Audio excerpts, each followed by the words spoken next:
I love merchandise. While the production of a show can be quite expensive, merchandise can be one of the best ways to recuperate losses and even fund future productions. Now, there's been a lot of talk online about Glitch Productions and their motto of creating merch even after just one episode, and so join me, Dovin, and my friend Samantha, as we take a look at the importance of merchandising. At least this time around, we can enjoy your new pool while we talk. YouTube finally paid us the big bucks. Although it's above ground, I still think it's pretty nice. Oh, and when y'all can, please leave a comment with what you're up to while watching this video. I'd love to know. Also, we're going to put on hold Glitch's merch for a second as I talk about the great merch drought to modern TV shows, or modern animated shows. So to preface, merchandise is but one of many ways to get back some money on a project. Back in the day, there used to be these things called DVDs where you purchase a movie or TV show and you just own it. Or if you're a dinosaur, you remember VHS tapes. Might want to go back to the doctor to check your needs if you remember them. I should probably book that soon. But if a movie failed at the box office, DVD sales can get you back some of the losses, such as Pixar's Good Dinosaur, which earned $332.2 million at the box office over a $175 to $200 million budget. Variety reported how it topped some home video sales charts, earning about $122.3 million. And I've never seen it. Was it good? Well, the dinosaur at least was.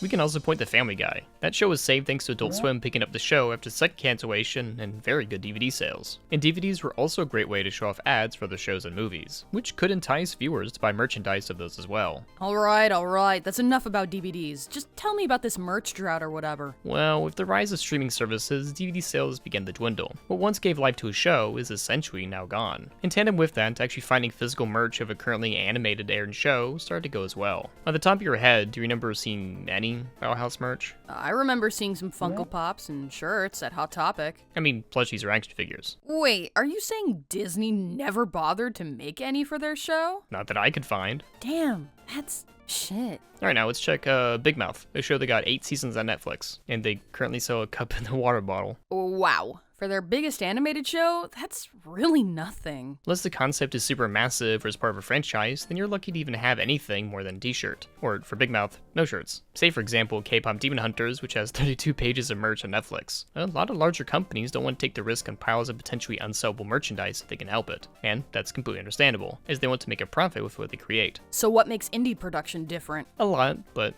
also not a lot. To start off, there's this great video by The Art Economist called An Economic Critique of an Animation. Go watch it at the end of this video, I'll link in the description. But the key points between indie and networks is the means of distribution and approval. What does means of distribution mean? So previously before YouTube, you had to pitch a show and a bunch of people in suits had to approve it, and then you get some money to make a season, or even just a pilot, or even short, or whatever. But now you can distribute on YouTube for free. The free aspect will show up very soon, but for all intents and purposes, anyone can now post their art online for anyone else to see. Okay, that's good. But then there's no downsides then. Well, a downside is that while you don't need the approval from suits, you still need approval from an audience. Essentially, you have to pitch your show by making it and releasing it for free. If it garners an audience, then you have the potential to continue making the show. I say potential as the aspect of raising money is what the suits used to give you if your pitch was good. Because YouTube views do not pay a lot, many indie creators do Kickstarters in order to get the idea or even just an episode 2 out there. With a Kickstarter, it is no different than pitching a show to executives, but rather you are pitching your show to a general audience, and to help entice them as merchandise. Alright, I'm beginning to understand this more. That means because YouTube is free, the pilot is no longer the service? Yes, as the pilot or show as a whole is an advertisement. The advertisement being for the merchandise you see. But in saying that, I don't want to diminish any artist's endeavors or whatever messages a creator wants to say of their project. But because things cost money, if you treat it like an ad, you can better understand what I'm trying to talk about. And because it's been free, trying to do other ways of monetization will cause some anger. Yes, exactly. And this happened with the last episode of Digital Circus, as Glitch put it up in theaters before its final YouTube release. Keeping in mind that it will be free on YouTube, a lot of people complain that some people get to see the show earlier than others. I mean, they can complain, but it's not as if the episode is only going to be in theaters. You will have to avoid spoilers, but fans were already leaking the show anyway. And I already made a video about that. You can, it's right here, wow. And with this timed exclusive, Glitch was able to generate over $34.5 million on its opening weekend. Not accounting the cost of distribution, of course, course, but that money would be able to help fund future projects for a long time to come. Not to mention the exclusive merchandise from the last episode theater airing itself for 15% off, of course. Honestly, I didn't know how much to expect, but if that's the first weekend, then I can't wait to see how much they made by the end of the run. Yeah, and like I said before, with that money, they're able to fund more future productions with staffed artists of whom could have better job security for said future productions. People can eat, pay rent, and maybe even go to the doctor once in a while. Like the knee thing I mentioned before. Another big thing to understand is that merchandise in of itself can cost a lot of money to make. Now, there are options to have a lot of print-on-demand sorts of things, like posters, prints, and even some stickers. But for a lot of other products, you have to buy it in bulk and store it in a physical place. What's print on demand? Well, basically some websites offer templates to make merchandise that don't require a lot of extra work to make, like printing a logo on a shirt and not changing any of the fabric and such. Ah, so that means you don't have to worry about physical inventory. Yes, for those products. Fourth Wall, not a sponsor, has a plethora of merchandise both print on demand and not. For the latter, the creator has to purchase in bulk because it's a specialty order even for the website. With either, you take the price it takes to make, bump up the cost, and then that's your profit. Also, as an aside, if you buy more in bulk, then the cost goes down, so that's also good to keep in mind. This is why whenever I see Kickstarter with a lot of physical merch rewards, I worry about the creator in not only shipping, but the low quantity of said merch, because shipping lower quantities can still be pretty expensive. Actually, that can lead us into another interesting aspect of merch,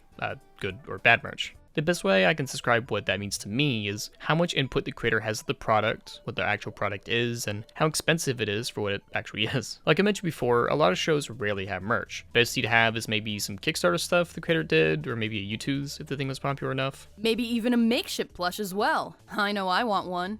Of me, I mean. Now, the best example of slapping your product onto anything would be Star Wars. They had everything like a C-3PO tape dispenser, Death Star waffle maker, and even a Jar Jar Binks lollipop. But the best modern example of a creator making bad merch would be KB Lame. KB Lame is a famous TikTok person with over 161 million followers and 77 million followers on Instagram. In January 2026, he sold his core company for $975 million.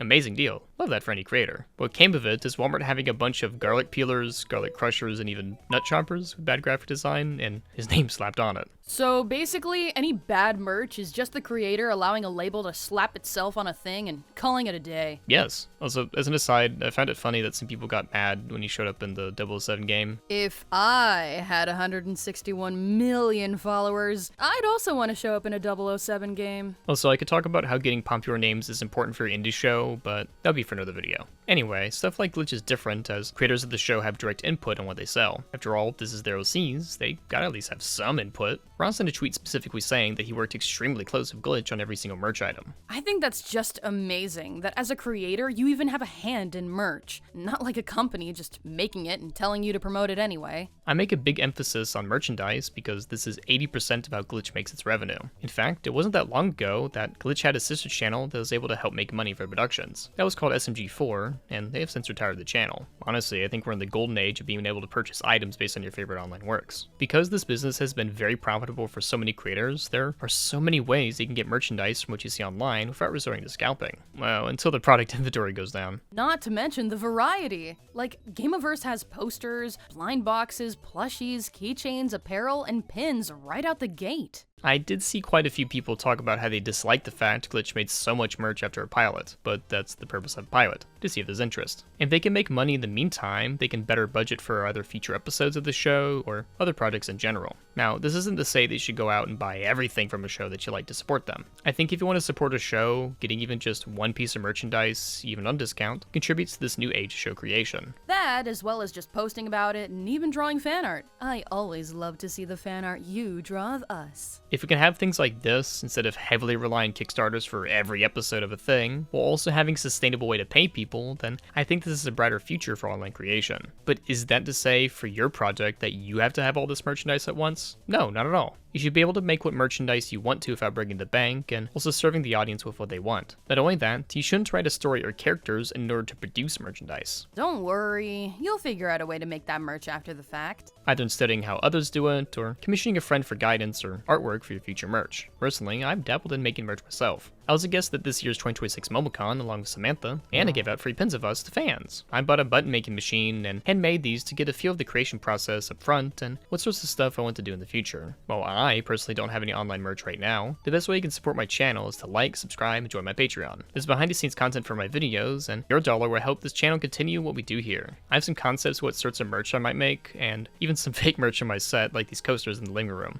When the time comes, best believe I have some stuff ready. Don't forget, we gotta read some of our audience's responses. Oh, of course, let's get into that. They are very hopeful to support their shows and keep products as well. I don't understand why people hate this idea, possibly because when they get big, they want them to stay down and only down to represent the little guy instead of being a big company. The big guy, if you will. I hate the animation community sometimes. Their logic is stupid. Can't wait to see more Gameverse and Guinevere. It looks so good, and I love it! I actively get stuff from them every 2 to 3 weeks since, as a Mexican, the products are cheaper and the shipping is also cheap. Example, the plushies for the US and in USD are $30, but for us, there's something like 200 to 300 Mexican pesos, around 10 to 15 USD, plus other 10 USD of shipping. I usually make group orders with my friends of other countries. I have helped friends get official merch since Glitch can't ship to their countries. They look great and high quality. It's a good way to fund their shows. I legit think the people who hate on this don't know how Glitch makes their shows. I don't get why people shame Glitch for making merch. It's been stated that the money they get from the merch goes to making their shows, and paying their animators something that is quite major considering animators in major studios or anime barely get paid. People are legit thinking Glitch is like Mr. Krabs and think indie means barely scraping by and shouldn't need money. People are really echoing the starving artist sentiments, which is a very harmful mindset to have, especially now when people now who aren't tech oligarchs and billionaires are having multiple jobs and a stable income is even harder to achieve. It reeks of fan entitlement of thinking they know what's best for Glitch, but not understanding how animation works. The fact that we're even having this discussion of Glitch's supposed merch problem not being the lack thereof, but the abundance of, is sort of a privileged situation. Not only that, but we also have a plethora of indie shows being produced on the internet just to watch. Most even having merchandise at the click of a button to support them at the source. That's lovely to see all around. I'm glad we have more ways for fans to support the shows they love and be able to get a piece of that to show off in their rooms. Not only that, I literally found Glitch merch at a Walmart near me, and if that's any sign of how profitable indie productions have come,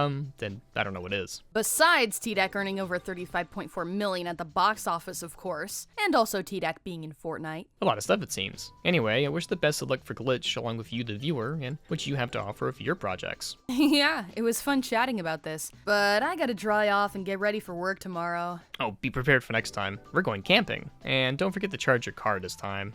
It was one time we got lost in the desert. But anyway, I'll be sure to bring my cowboy hat. Same here. And until we see you again, have a great day and see y'all around.